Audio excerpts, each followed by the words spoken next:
देखिए स्टूडेंट्स, पिछली वीडियो में हमने क्वेश्चन नंबर 3 किया था। अब हम करने जा रहे हैं इसका 4th क्वेश्चन। क्या है इसके अंदर? भूमि पर स्थित एक बिंदु से जो एक मीनार के पाद बिंदु से 30 मीटर की दूरी पर है, उस मीनार के शिखर का उन्नयन कोण 30 डिग्री है, तो मीनार की ऊंचाई ज्ञात करें। तो आपको मीनार की ऊंचाई ज्ञात करनी है। कोण 30 डिग्री दे रखा है और क्या दे रखा है? भूमि पर कोई स्थित बिंदु है और उस स्थित बिंदु से मीनार का जो पैर का बिंदु है, पाद बिंदु जिसको हम बोल रहे हैं, ठीक है, तो उसकी बीच की दूरी 30 मीटर दी हुई है। तो इसको आपको ध्यान में रखते हैं फिगर बनाना। देखो फिगर मैंने बनाया हुआ है, आप देख सकते हैं। इसे मैं थोड़ा जूम कर देता हूँ।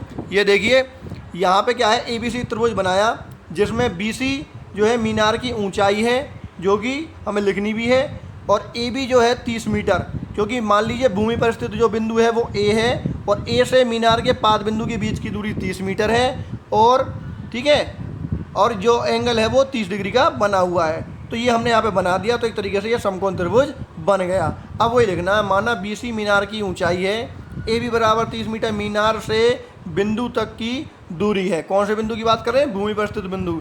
और एंगल A बराबर 30 डिग्री है। एंगल A का मतलब है CAB, ठीक है, ये हमारे पास हमें दिया हुआ है। अब करना क्या होगा? समकोण त्रिभुज ABC में, समकोण त्रिभुज ABC में हम आगे काम करेंगे। देखिए यहाँ पर आप ध्यान से देखेंगे, समकोण त्रिभुज ABC में BC बटे AB, BC बटे AB करेंगे हम, बराबर क्या बनेगा? tan 30 बनेगा। दोबारा से फिगर देखना पीछे से, BC बटे AB, BC बटे AB कर रहे हैं हम, ठीक है। तो BC क्या है यहाँ पर? BC है हमारे पास लंब, ठीक है, और AB क्या है यहाँ पर? आधार। तो लंब बटे आधार क्या होता है भाई? हमारे पास होता है tan थीटा, और tan थीटा की जगह कितना है यहाँ पर? 30 डिग्री, और tan 30 का मान कितना होता है भाई? 1/√3। और BC हमें निकालना है और AB हमें पता है AB कितना है? 30। तो अगले पेज पे मैं यही लिख के बता रहा हूँ आपको, BC बटे 30 बराबर 1/√3। तो देखिए यही मैंने यहाँ पे करा हुआ है आपका, BC बटे AB बराबर tan 30, BC बटे 30, AB कितना है? 30 दे रखा है, बराबर 1/√3, क्योंकि tan 30 का मान कितना होता है भाई? 1/√3। क्रॉस मल्टीप्लाई करेंगे, BC की √3 से गुना करेंगे तो BC गुना √3, और 30 की 1 से गुना करेंगे तो वो 30 ही आ गया। तो BC की अगर यहाँ वैल्यू निकालेंगे तो क्या बनेगा? 30/√3। तो यहाँ पर फिर दोबारा से वही बात आ गई है, जब भी रूट में वैल्यू आएगी तो हम क्या करेंगे? उसका हर का परमेयकरण कर देंगे, मतलब वो रूट को हमें हटाना है वहाँ से। तो 30/√3 आया है, तो √3 से ऊपर √3 से नीचे मल्टीप्लाई कर दी, ठीक है। अब 30 की इसमें गुना करेंगे तो 30√3, और √3 गुना करेंगे तो 3। अब 3 से 30 को काटेंगे तो कितना आ जाएगा? 10। तो BC की वैल्यू कितनी निकल के आएगी? 10√3। तो BC का मान निकल के आया 10√3, जो कि हमें चाहिए था। अतः मीनार की ऊंचाई जो है वो 10 मीटर की है। समझ में आई? मीनार की ऊंचाई 10 मीटर की है, क्योंकि BC हमने माना था, क्या माना था आपने?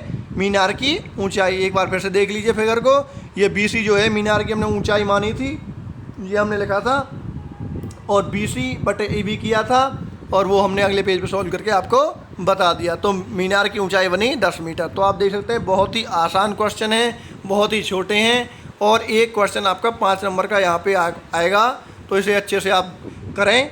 देखिए अब अगला क्वेश्चन करेंगे इसका। नेक्स्ट क्वेश्चन जो है इसका, इसमें क्या दे रखा है? भूमि से 60 मीटर की ऊंचाई पर एक पतंग उड़ रही है। पतंग में लगी हुई डोरी को अस्थायी रूप से एक भूमि पर स्थित एक बिंदु से बांध दिया गया है, ठीक है। तो भूमि के साथ डोरी का झुकाव 60 डिग्री का है। कौन कितना है? 60 डिग्री। यहाँ यह मानकर कि डोरी में कोई ढील नहीं है, मतलब जो डोरी है बिल्कुल तनी हुई है, कोई भी ढील नहीं दी गई है। तो डोरी की लंबाई ज्ञात करनी है आपको।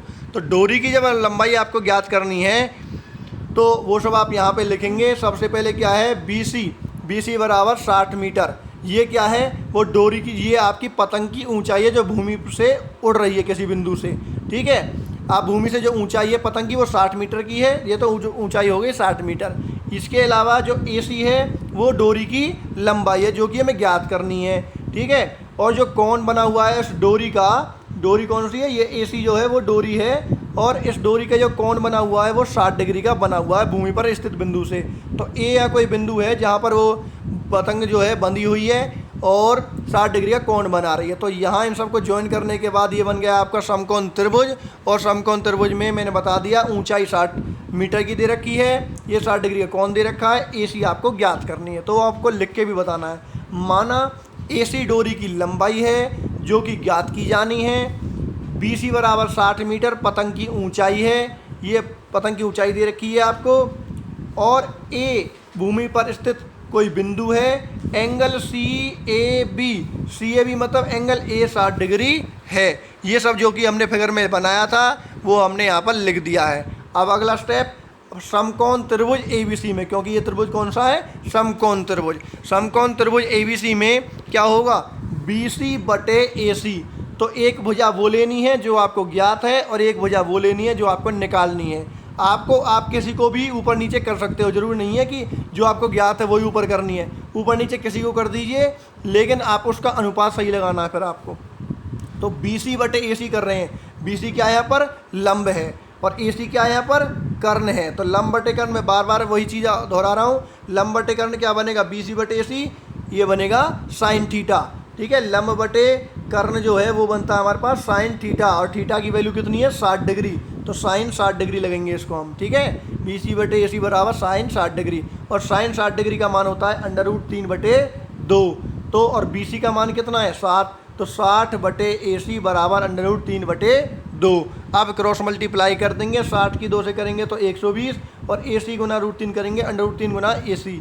तो यहाँ पर क्या होगा, जो √3 को ले आएंगे नीचे, 120 बटे √3 बराबर हो गया AC के। अब यहाँ पे क्या होगा, देखो दोबारा से वही बात आ गई है, √3 आ गया नीचे, तो √3 को हटाना है, हर का परमेकरण कर देंगे। तो 120 बटे √3 तो था, तो √3 गुना √3 से गुना कर दी, हर का परमेकरण कर दिया, ऊपर नीचे गुना कर दी √3 से।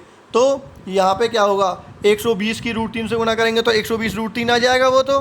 ठीक है, और अगला क्या होगा, और √3 गुना √3 करेंगे तो सिर्फ 3 आएगा। तो 3 से 120 को काट देंगे, कितनी बार कट जाएगा, 40 बार। ठीक है, 3 चौका 12, 40 बार कट गया।